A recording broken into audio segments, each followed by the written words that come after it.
There's been a lot of recent articles in newspapers lately that suggest that the culture of play in the United States is vanishing. It's like, what?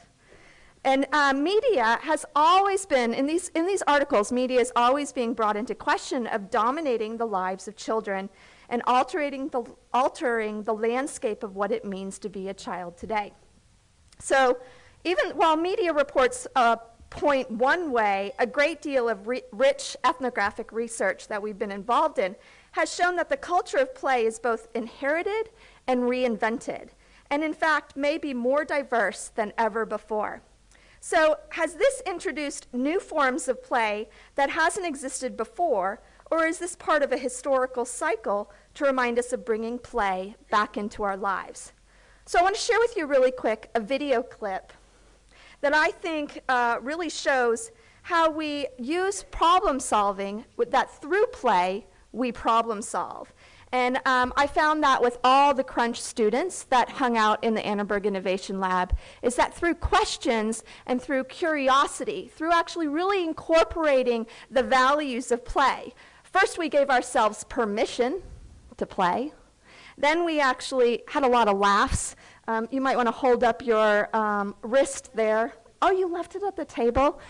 We did a lot with foam core at the lab. Oh, there it is. And Desdemona, I think, took some great photos of us all laughing. Now, Anne and I probably had the most fun that day.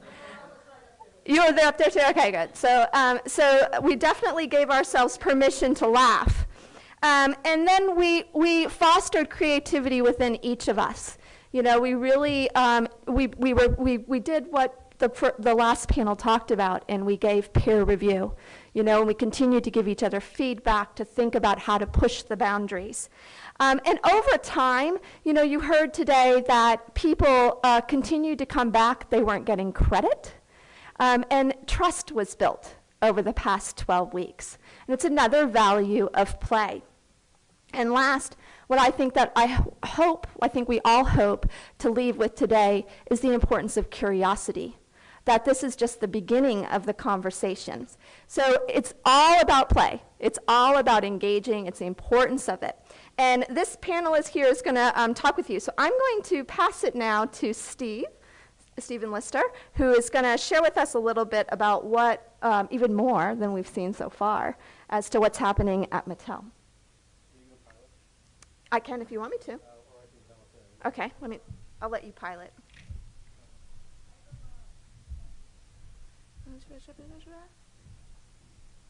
Here we go. And I'm going to try to keep it to around 5 minutes plus. Okay, thanks. I do have my stand up. Do I have it? Just your stick. It's with me when it gets a little long. Okay, perfect.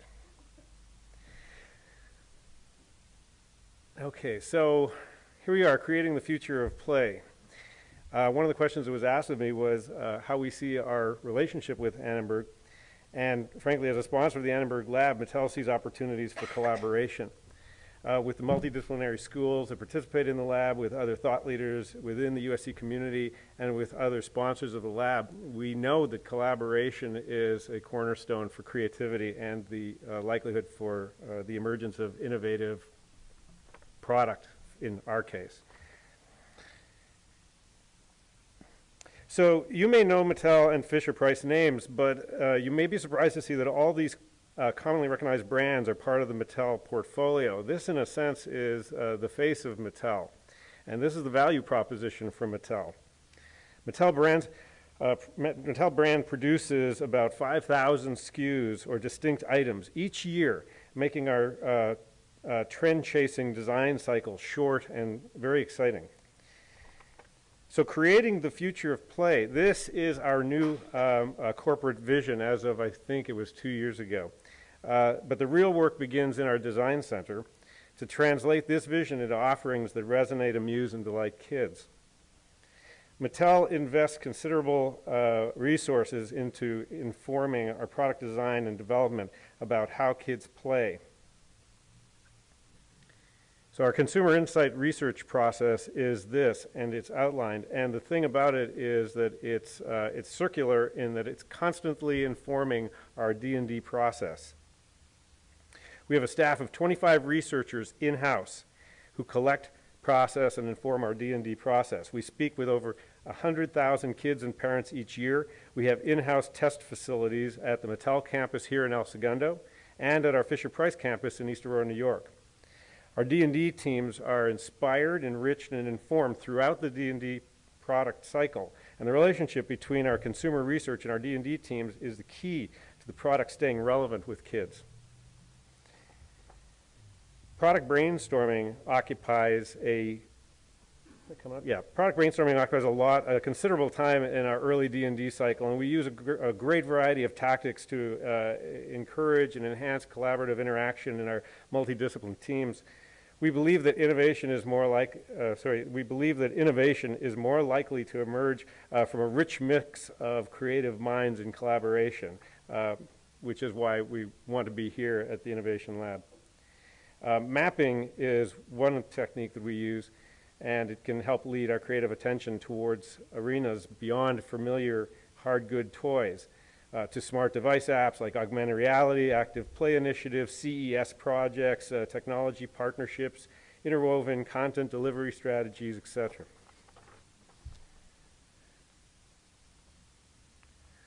We recognize that our audience is born into and are growing up in a technology-driven world.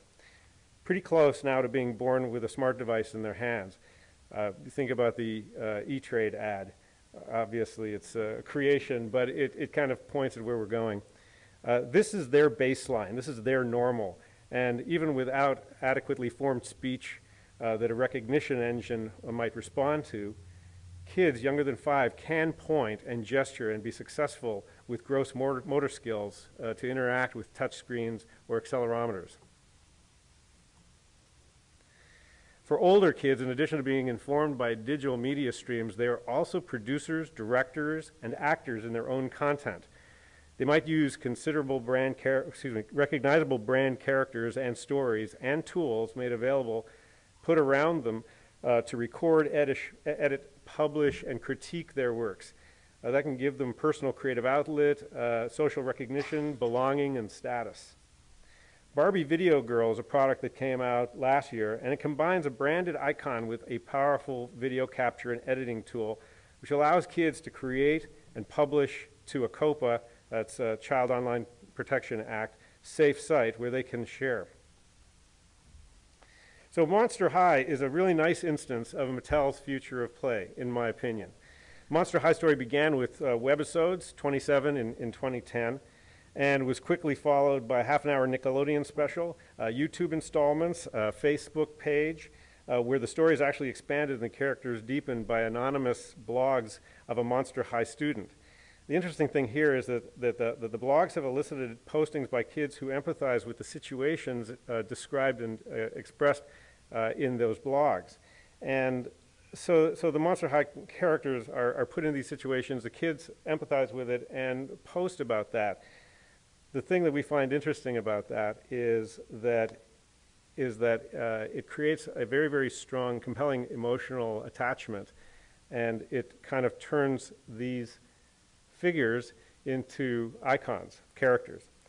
So the figures have become icons to some degree, and through this emotional connection, the girls have formed with the characters that they represent, and that's vital to our overall goals.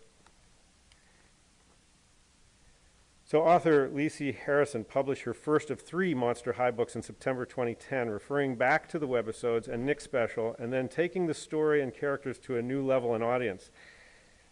Lacey's Twilight-esque treatment draws in an older audience and actually reveals more depth to the Monster High characters. So Monster High is successful in that it provides multiple modes of play that may also create emotional connections. And that is our goal. So we want to provide play experiences that create emotional connections that last a lifetime. When you think back on, well, for me it would be things like Slinky. Moving forward it would be, Switch and Go, but anything that for me was electromechanical, I have a significant connection to that, and it probably was no accident that I graduated engineering. So I think my whole running electronics, chemistry, and sound is right up my alley, and has been since I was a little kid, because those are the things I played with. So we recognize that, and we shoot for it. So thanks.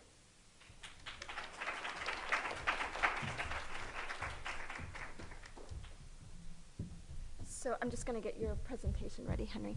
I think a nice segue is for Henry to the emotional connection goes back to our own personal past of when we were played. And Henry, I'm going to let you take this on. Okay. Hold on. I've got way too many windows open.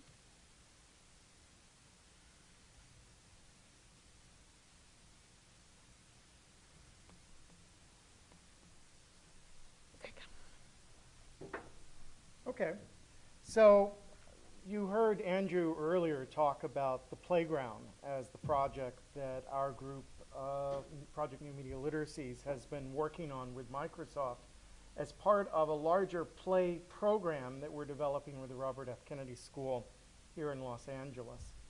And on one level, play simply means participatory learning and you. But on another level, it takes on a great deal more significance in the ways in which we conceive of teaching new media literacies. And that's the significance that I told Erin I would talk a bit about today. About 5 years ago, I wrote a white paper for the MacArthur Foundation identifying 11 core skills and cultural competencies that we think are needed to be part of the new participatory culture. And those included things like distributed cognition, collective intelligence, networking, appropriation, transmedia navigation. But almost across the board, when we deal with teachers, what they're drawn toward is the simplest of them, the word play. And at the time, I was being playful by including that on the list, because in many ways, our notion of education has been antithetical to the notion of play. That is, we have the combination of our regimes of standardized testing and our kind of long-standing puritanical ethics means that the last thing you ever want to think about at school is play. The teachers and educators have tended to think of play as digression, distraction, disruption, rather than as a vital part of the learning process. And what we've discovered, the reason we wanted to put play in there was precisely to open up a space for creativity, for experimentation, for innovation, for the chance to take risk in a safe environment. And part of what play theory tells us is this notion of the magic circle, that you lower real-world consequences during play in such a way that people can take risks. They can try things, they can fail and fail again, and in the process of failing, learn. And in the process of that, process, learn to experiment, because the essence of experimentation is trying stuff and failing and then learning from that failure. Now, as we think about this in the context of an innovation lab experience, I brought in these pictures that Martha Cooper took in the 1970s for a book called Street Play, which is one of my very, very favorite books of photographs. And part of what her images capture is the sense these kids in the inner city who have very little access to space or to technology are in fact tinkerers, engineers, experimenters in finding new ways of creating pleasure, expressing their personalities, following their passions in an urban space, that they use play to transform their environment, they use play to work with new materials and use them in innovative ways, and they do play to take on adult identities and try out roles and to test the scripts of their society. Now, this is kind of the classic image of free play, but the second image I wanted to share with us is of a kind of mediated play, right? This is, most of you will of a certain generation will recognize this painting as a portrait of the action figures of He-Man and the Masters of the Universe. Not an accidental choice with Mattel on the stage, but it was also for my son a vital moment of play. That this was a television show that he could carry into his bedroom, that he could play with these action figures. At the time, people were criticizing Mattel for producing nothing more than a half-hour commercial. Yet I find talking to 20-somethings today, these characters, these stories remain a vital part of their memory in the same way that Twinkie was part of that was part of Slinky, was part of the memory that Stephen was just evoking. And I want to argue that these toys allow kids to play with the raw materials of their culture in the same way that the street play allowed them to deal with physical materials. That is, allowing you for the first time to feel that the stories around you are malleable, that you can insert your own creativity through it, that you can try your own personality through it, you can combine characters of multiple shows, that you can tell your own stories through these characters. And I think our modern remix culture may have been born on the playground and the playroom floor with kids playing with action figures representing characters from their favorite television franchises. But this is not new, and I think the tendency to dismiss this as a corruption of children's free play misses the point that kids have always played with the scripts and stories around them. And I sort of wanted to wrap my comments up by reading you from a passage from Anne of Green Gable, a 1908 novel by L.M. Montgomery, which describes Anne as at play down by the river with a group of her girlfriends. It says, it was Anne's idea that they would dramatize Elaine. They'd studied Tennyson's poem in school the preceding winter, the superintendent of education having prescribed it in the English course for the Prince Edward Island schools. They'd analyzed and parsed it and torn it to pieces in general until it was a wonder there was any meaning at all left in it for them. But at least the fair Lily Maid and Lancelot and Guinevere and King Arthur had become very real people to them. And Anne was devoured by secret regret that she'd not been born in Camelot. Those days, she said, were so much more romantic than the present. Anne's plan was hailed with enthusiasm. The girls had discovered that if the flat was pushed off from the landing place, it would drift down with the current under the bridge and finally strand itself on another headland lower down, which ran out at the curve of the pond. They'd often gone down like this, and nothing could be more convenient for playing Elaine. Well, I'll be Elaine, said Anne, yielding reluctantly, for although she would have been delighted to play the principal character, yet her artistic sense demanded fitness for it, and this she felt her limitations made impossible. Ruby, you must be King Arthur, and Jane will be Guinevere, and Diane must be Lancelot, but first you must be the brothers and the father. We can't have the old dumb servitor because there isn't enough room for two on the flat when one is lying down. We must pawl the barge at all its length in the brackets cement. The old shawl of your mother's will be just the thing, Diana. The black shawl having been procured, Anne spread it over the flat and then lay down on the bottom with closed eyes and hands folded over her breast. Oh, she really does look dead, whispered Ruby Gillis nervously, watching the still, white little face under the flickering shadows of the birches. It makes me frightened, girls. Do you suppose it's really right to act like this? Ms. Lynde says that all play acting is abominably wicked. Ruby, you shouldn't talk about Mrs. Lynde, said Anne severely. It spoils the effect because this is hundreds of years before Mrs. Lynde was born. Jane, you arranged this. It's silly for Elaine to be talking when she's dead.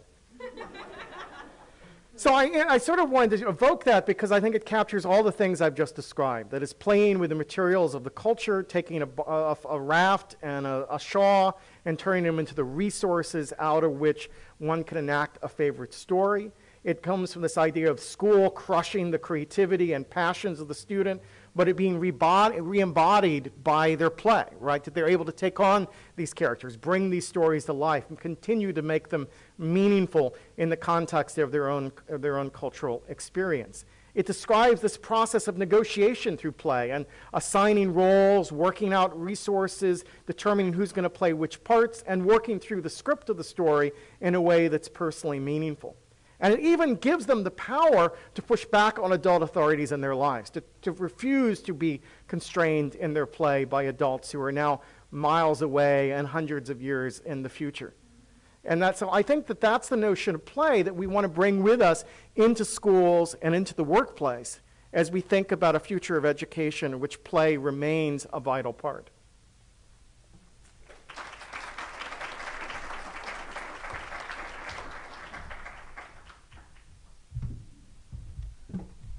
So now we will talk beyond schools and into the workforce and talk about our relationship between children and parents. And I have your slideshow.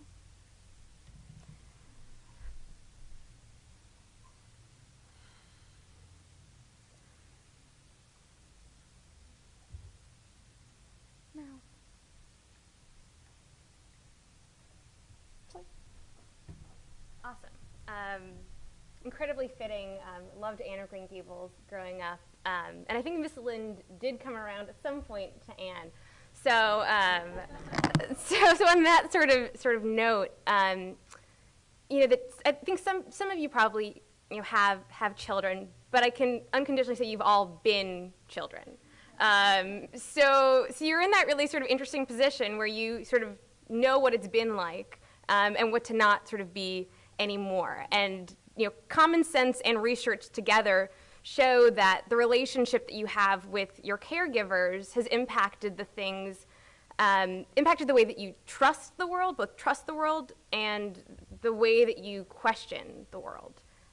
So I want us to sort of think about intergenerational play as something having social, emotional, cognitive, and physical benefits for both children and adults, or for even just sort of within your own spaces as it applies in the classroom. Those 18, 19-year-old, 20-year-olds, in some ways are children, in some ways aren't.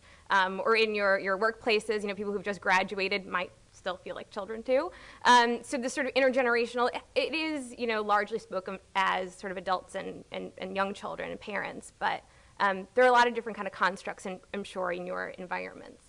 So there's a lot of different ways to kind of break down this idea of intergenerational play. You could talk about development, you could talk about parenting styles, but I kind of want to kind of get it into kind of three nuggets, talking about objects, spaces, and moments. So this picture here is actually from Fisher-Price, and it's the I Can Play iPhone case. It was presented this year at Toy Fair. So talking about sort of what the relationships built around objects that are mutually shared, talking about sort of identity and who is this for? Who has the agency with this toy? Who does it belong to, and whose identity is shaped by a device that, the iPhone might be the parents, but what you build around it might be for the child. So how flexible is this sort of navigation? And what are the kind of affordances and allowances of open or closed-ended play around objects? And another thing that I think NimbleTrek actually had brought up that was just really great is talking about ability and about objects. And one thing I really want us to think about, especially as it pertains to something like the iPad and the iPhone, as a device that has increasingly been sort of talked about as, opening up gateways for all abilities, and for us to really question that and push back and think about what are ways that, yes, there are things that are being sort of made more accessible to certain groups, but sometimes aren't. With reading and playing, how is Braille enabled by the iPad or not? We have to really sort of, I think, challenge sort of what might be sort of in press or common assumptions that are being created out of these narratives. Here. So the next one is sort of spaces. Here we have a kitchen. And intergenerational sort of play going on. Playing, cooking is playful. Maybe not ordering it at a restaurant necessarily, but making it can be, a really sort of kinesthetic experience. But obviously, there's people in this picture who are engaged in different ways. So thinking about behavior and how sites can be probability spaces or possibility spaces. What's the kind of, what might happen in, like what will probably happen in a space, but what could happen in a space around intergenerational play. And so a lot of the research kind of has been focused on, when it comes to intergenerational play, has been about sort of book reading, and less so on museum play or free play or game interactions. And some of the work that I've been involved in with the Joan Gans Cooney Center at Sesame Workshop, we've been doing a lot of work around intergenerational play. There's a paper that was written that was a partnership with the Game Innovation Lab here at USC that has a lot of literature review kind of, and I would suggest if you kind of wanted to read more, that's a great place to start. So the next sort of just area, my last of 3 slides, is talking about moments. This picture is, I think, really just sort of provocative and odd, but really thrilling in that way. So it's a picture taken by this Argentinian photographer named Irina Verning in her series called Back to the Future, where she staged, a mother and a child, where she staged everything, the same people, the same lighting, the same place, the same objects, that child is playing with a cigarette carton, if anybody's curious about that one. But the only thing that has changed is the time. But what does that mean? You know, what in between these two pictures has transpired, and what has changed, and what maybe has not changed, not just tangibly and physically, but emotionally and socially. So thinking about, with literally all things being equal, what sets us apart generationally as we reflect on who we are and who we're all yet to become. We are all still, we might be, you know, we might have driver's licenses, but that, you know, or you know, be married, but that doesn't mean we are yet who we officially have become yet. We still all have room to grow and to learn. So, and tying back into with kind of play in general, I also want to be really careful that we don't overemphasize the play that is necessarily mediated by a parent or by a knowledgeable other. That sometimes this idea of benign neglect is also sort of important, and the idle time and the unstructured free play to just sort of fiddle around without somebody being there has its own benefits, or being a play observer and being able to look on and maybe not be participating, but what you learn about the norms and about maybe your own sort of ideas that you haven't yet explored.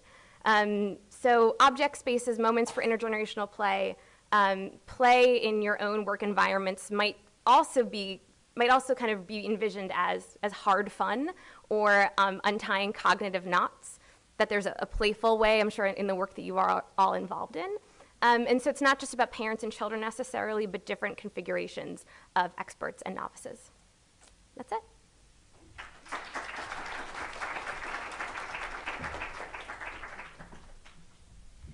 And Susan will take us home.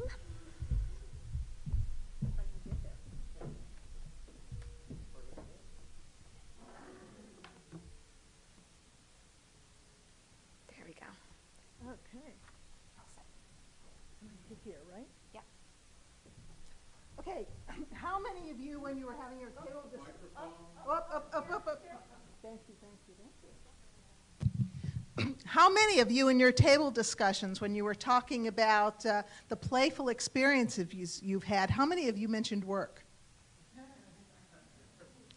Pretty good. You know, and I'm surprised that there were some, but I think given the group here, I'm not surprised that at least a few of you had work. But the question is really, how come we don't have it more? So I'd like to ask you two questions to think about during my presentation. Perhaps we can talk about them later. One is, do you play enough at work? And if not, how might you change that? And two is, who's responsible for ensuring that the media Grinch doesn't steal play? Oops, these are a little bit out of order. Yeah. So I think it's very appropriate that I be on a panel. Did I do that, or did somebody else? Okay. So I think it's very appropriate that I be on a panel about play, because I had a client once who used to call me the FAO Schwartz of consultants. He would always follow it with, but things always go a little bit better when you're around. So I guess that excused me for being the FAO Schwartz. But I couldn't quite get him to grasp that maybe instead of but, it was really, things went better when I was around because I was the FAO Schwartz of consultants. Because play builds, at work, play builds trust. It lowers our inhibitions. It reduces stress. There's lots of research on that in the literature. Research also shows, excuse me, that people who have fun at work are more creative. They work better together. And they get sick less, or at least they call in sick less. How many of you have heard about ADT? Anybody heard about it? Well, you're close. You're close. ADT is very related to ADT, but it's called attention deficit trait. Now, this is a new malaise in organizations. I'm sure many of you have felt it. It comes from overstimulation, overload, and what happens is high performers are now becoming really less than optimal low performers because there is just too much information for them to deal with. Have any of you ever read the book Driven to Distraction? Yeah, it's about ADD, right? Okay, let me see if I can get this to work now. Uh-huh. So it was written by Edward Hallowell, who also now has gone into the workplace. And he's the one who coined ADT. And what he's a psychiatrist out of Harvard, great credentials, and he's finding that more and more people are coming to him with this trait of ADT. They're overloaded. They can't deal with everything. They're not performing as well as they could. So he's come up with a process that will help you get your employees back to their optimum. He calls it SHINE. Now, it's very interesting because if you look at, he's become a regular management consultant, so of course he's got 5 steps, right? But what's interesting about this? Anybody see anything different about these steps than you usually see about the kind the management consultants give you? Play, right. I put it in red. I thought I'd give you a little hint. Okay, so what he's saying, if you really want to have your employees shine and do their best, that what you have to do is select them so that they're in the right jobs, because all of us have been in a job that's really not our skills, and there's no way we're going to be able to shine in that, right? Then you've got to connect with them, and I think he, like many non-digital natives, is reacting to the digital world and the lack of feeling of contact that they have. And then once you've connected to them, you've got to get them to play. You've got to get them to engage in their tasks. So here we have another example of play at work.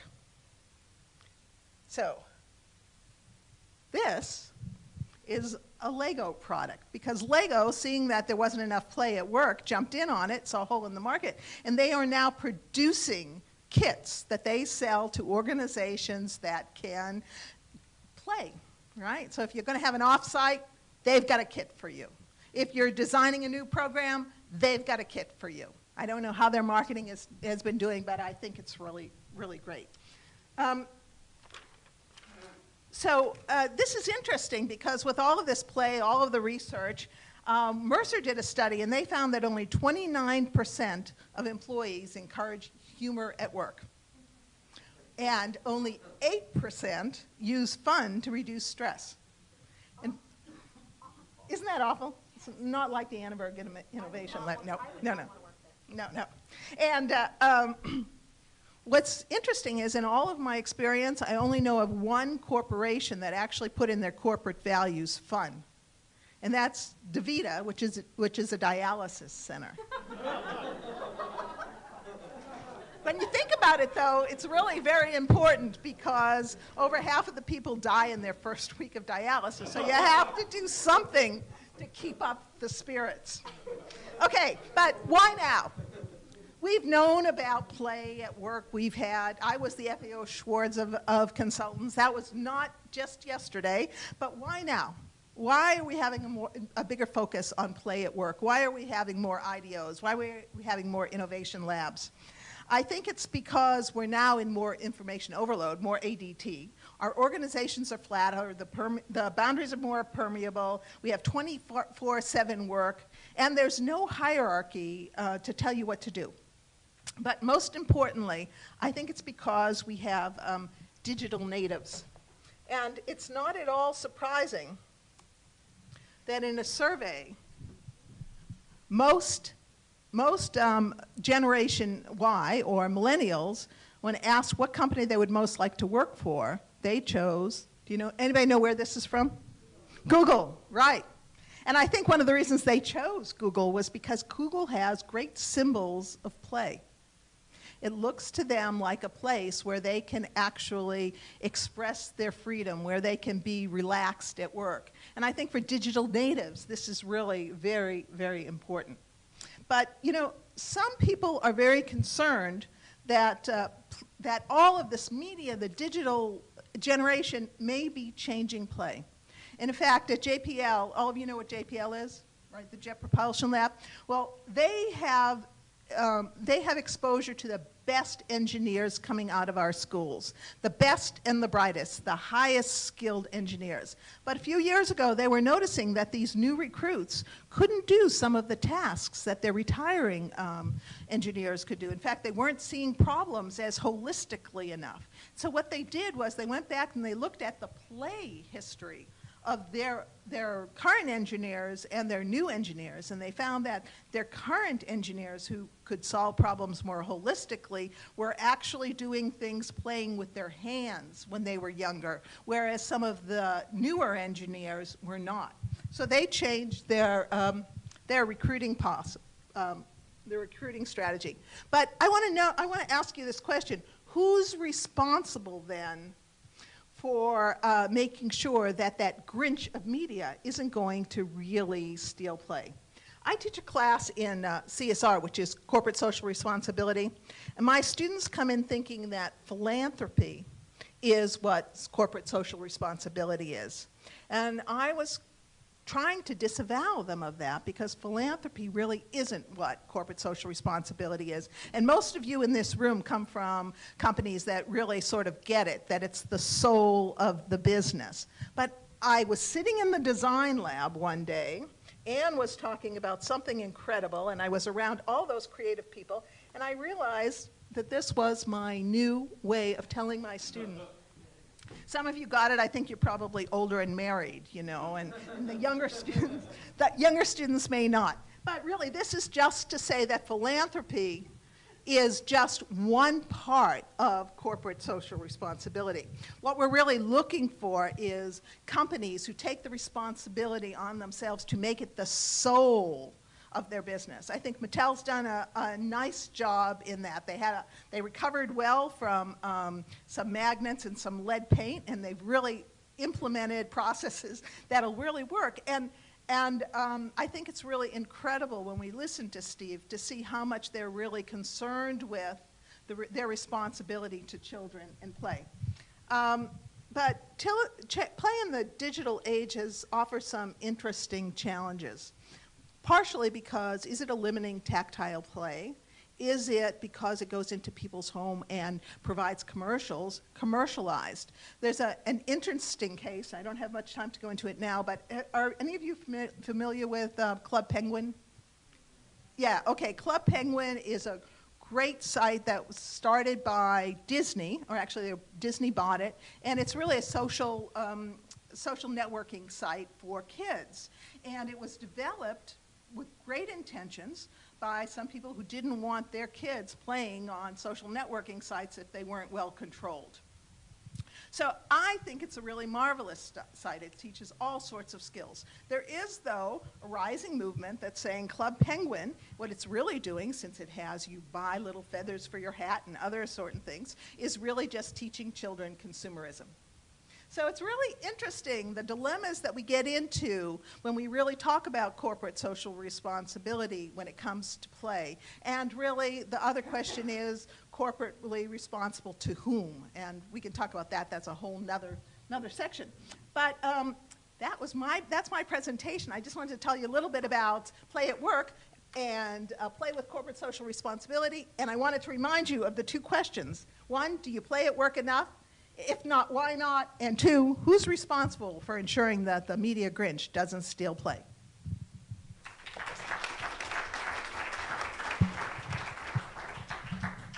Thank you. So now you've had a wide gamut of play, from looking at the historical factor to inside a corporation, to intergenerational play, and all the way through to looking at it from corporate social responsibility. And I want you to go back to the table, to the beginning, when I asked you to go around and talk to the people at your table and find out what was the most playful thing that you had. And I'd like to open it. We all want to open it up instead of having a Q&A here internally. We really want to have questions from the audience from the conversation you had at the table, the relationship to some of the presentations you've heard here today. Anything? Or share your playful experience. No one wants to share their playful experience? You want to rethink it? Oh, Anne, you want to comment? Anne, go ahead.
Yeah, actually,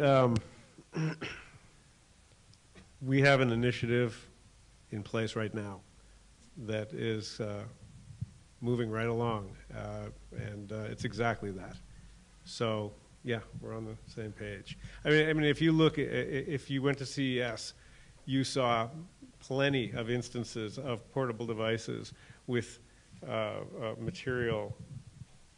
small material pieces that connect to them and allow interface, allow any number of interactivity modes, and frankly, you know, the kind of processing power and form factor you get in portable devices now is not something that a toy company could ever touch because it's just prohibitively expensive. So you know, it's just an impossible sell, frankly, for at least a very difficult sell right now. I'll give it time. So, but the processor power is there, and so we're only limited by the creativity of the designers to come up with compelling environments in which to play. I mean, I've been struck lately by the growth of playgrounds for adults. So I first started seeing these when I was in Shanghai a couple of years ago, where they had physical equipment that adults could play on, but they now just opened one in downtown LA that seems to be getting a fair amount of use. And so, you know, there are playground-like equipment, but there's swings and lifts and treadmills and a variety of things that are out in the public space that adults are encouraged to come and play on, and in the process gain some physical activity. Not electronic yet, but maybe that will happen. I also had a friend who was consulted on developing an all-natural playground. And the interesting thing is when you think all-natural, you think, oh, yeah, woodsy with trees and everything. But what she kept on coming up against was, oh, but we have to make it safe. Well, can that be fake dirt, you know, or or trees with no limbs because they could climb up there and fall off. So you know, it goes also to the playground that we're designing for the cloud, is that we have to be okay to take risks. I would ask the question, you know, how safe is safe anymore? And who's deciding? And how, I mean, this whole thing with the magnets and the lead, well, of course, yeah, but the reality was a little bit different than how media and the political machine made it come out. So I probably can't speak to that, or shouldn't speak to that, but from the inside point of view, you know, we have to ask the question, you know, how far is this going to go? One more question. Okay. So I'm going to fulfill John's request and have one of the corporate sponsors ask a question. Link Hoeing with Verizon. I don't know if I get an A or a star or something, but I hope so. You're definitely playful. No, but one of the things that I was kind of surprised about was that all this discussion was very interesting, and you know, we're in a big company, Verizon, and more structured probably than at Google, so I would say we probably don't see as much evidence of play in the sense that you probably saw at Google. But there's two questions I got. You answered a question about why play is important, but you didn't give me any idea what is play, how do you define it, and then secondly, how do you create the conditions for it? Well, I think creating the conditions for play is a large problem because it's really requiring a lot of change in corporations, just changes in values, changes in communications. I think John's point about how do we deal with collaborative teams, and really that's just one piece of the system. So I think you're unfortunately going to have to work on your policies, you're going to have to work on the way people interact, you're going to have to work on the skills that people have, and you're going to have good managers who just decide we're going to do it. But I agree. I have a colleague who writes about stacking work.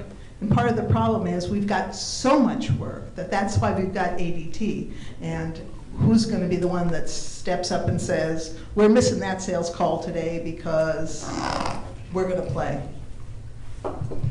Great, thank you very much.